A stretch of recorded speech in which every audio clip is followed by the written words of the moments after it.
Bismillahirrahmanirrahim. Inilah dosa terbesar yang dilakukan oleh sebagian orang di bulan Muharram, yaitu takut sial dengan bulan Muharram, atau mereka sebut juga bulan Sura. Mereka anggap ini bulan mendatangkan kesialan, nggak boleh melakukan hajat-hajat besar di bulan ini. Maka ini adalah kesyirikan. Di dalam hadis yang diriwayatkan Imam Ahmad dari sahabat yang mulia Abdullah bin Umar radhiyallahu anhuma, Rasulullah sallallahu alaihi wasallam menegaskan, "Man raddathu at-tiyaratu an hajatihi faqad asyrak." Barang siapa yang dihalangi oleh takut sial untuk melakukan hajatnya, maka dia telah berbuat kesyirikan. Dia telah berbuat dosa syirik. Kenapa syirik, jemaah sekalian? Karena dua sebab. Yang pertama, dia telah meyakini selain Allah bisa menentukan sebuah kemanfaatan atau keberuntungan, atau sebaliknya menimpakan sebuah bahaya atau kesialan. Padahal hanya Allah yang bisa. Nggak ada yang bisa menentukan hari-hari tertentu, angka-angka tertentu, bulan-bulan tertentu sebagai bulan beruntung atau bulan sial. Hanya Allah yang bisa menentukannya. Maka di situ letak kesyirikannya.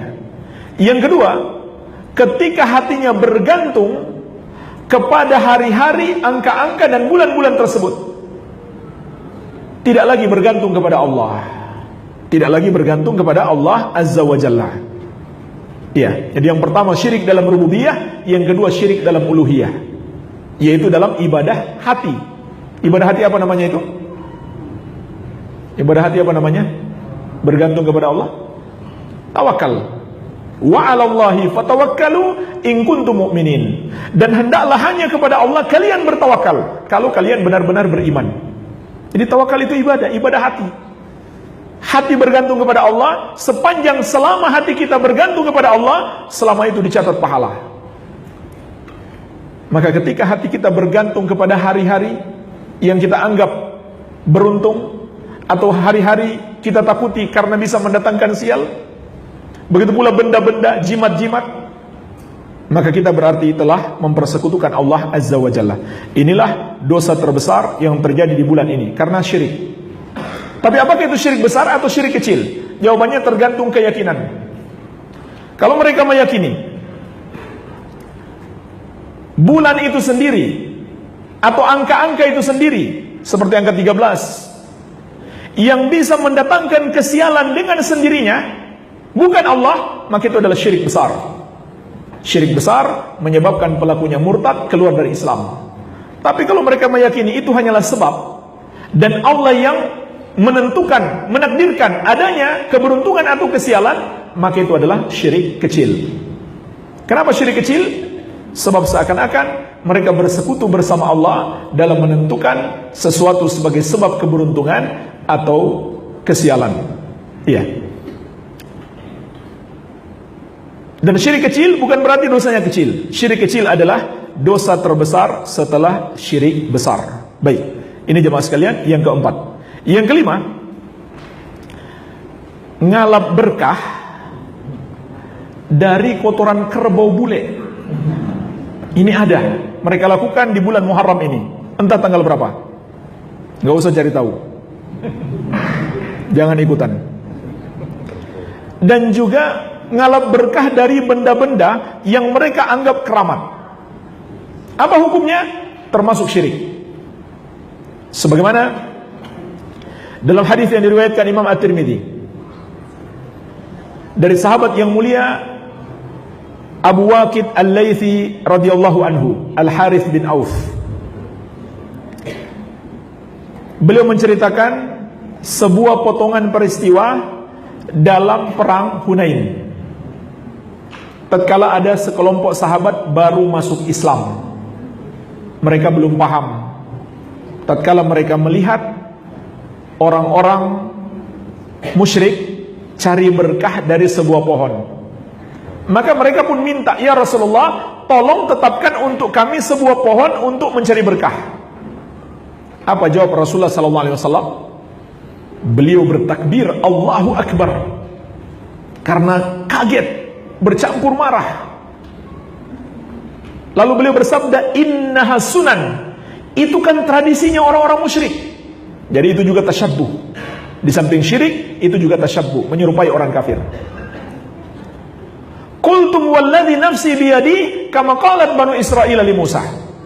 Apa yang baru kalian minta tadi, itu sama dengan ucapan Bani Israel kepada Musa. Beliau sampai bersumpah, demi Allah yang jiwaku ada di tangannya, ucapan kalian sama dengan ucapan Bani Israel kepada Musa. Kemudian beliau membaca satu ayat di surat Al-A'raf tentang ucapan Bani Israel kepada Musa. Apa kata Bani Israel? Ij'al lana ilahan kama lahum alihah. Wahai Musa, tolong buatkan untuk kami patung untuk kami sembah sebagaimana yang dimiliki oleh orang-orang musyrik itu. Jadi mencari berkah dari pohon disamakan oleh Nabi SAW dengan menyembah patung. Nabi yang mengatakan itu sama, artinya sama-sama syirik.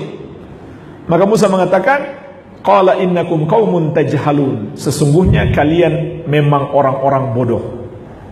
Perhatikanlah jemaah sekalian, kebodohan itulah yang menyebabkan manusia terjerumus dalam kesyirikan karena tidak mempelajari ilmu tauhid. Iya. Jadi hadis ini jelas, mencari berkah dari benda-benda, sama saja pepohonan, batu-batuan, apapun itu yang dianggap keramat bisa memberikan berkah atau bertuah, itu adalah kesyirikan. Apakah syirik besar atau syirik kecil? Sama dengan sebelumnya, tergantung keyakinan. Kalau dia meyakini benda itu bisa berikan berkah dengan sendirinya, bukan Allah, maka itu syirik besar. Tapi kalau dia meyakini benda itu hanya sebab Allah yang memberikan berkah, maka itu adalah syirik kecil. Baik. Kemudian yang keenam, upacara sesajen.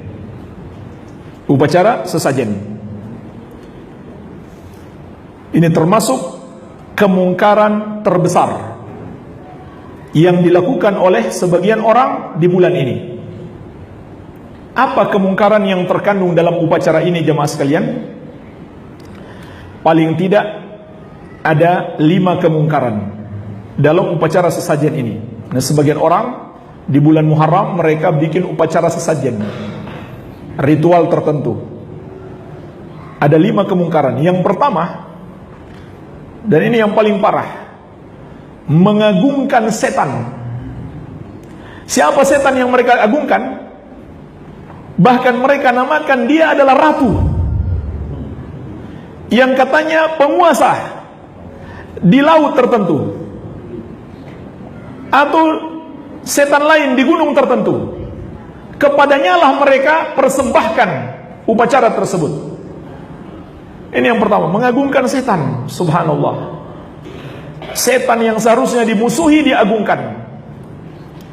Yang kedua, mereka mendekatkan diri kepada setan-setan itu dengan melakukan ritual-ritual, upacara-upacara sesajen itu. Yang ketiga, mereka menyembelih untuk setan tersebut, menyembelih kerbau atau apa saja yang mereka sembelih.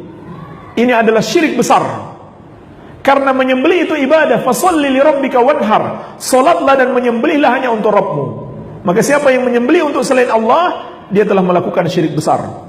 Yang keempat, mereka juga berharap dan tawakal kepadanya. Berharap dan tawakal kepadanya. Ini ibadah hati dua-duanya, harap dan tawakal. Dua-duanya ibadah hati. Itu adalah syirik besar. Kemudian yang kelima, mereka takut kepadanya. Ini juga ibadah hati. Takut kepada setan-setan itu. Berarti mereka telah beribadah kepada setan. Iya. Bahkan katanya pakai baju hijau saja takut mereka. Ya. Takut dibawa lari sama, iya, siapa lagi namanya? Iya. Terserahlah siapa namanya. Baik, ini jemaah sekalian, kemungkaran-kemungkaran besar, yang paling besar, karena ini termasuk kesyirikan dan kekufuran, dan bukan ajaran Islam.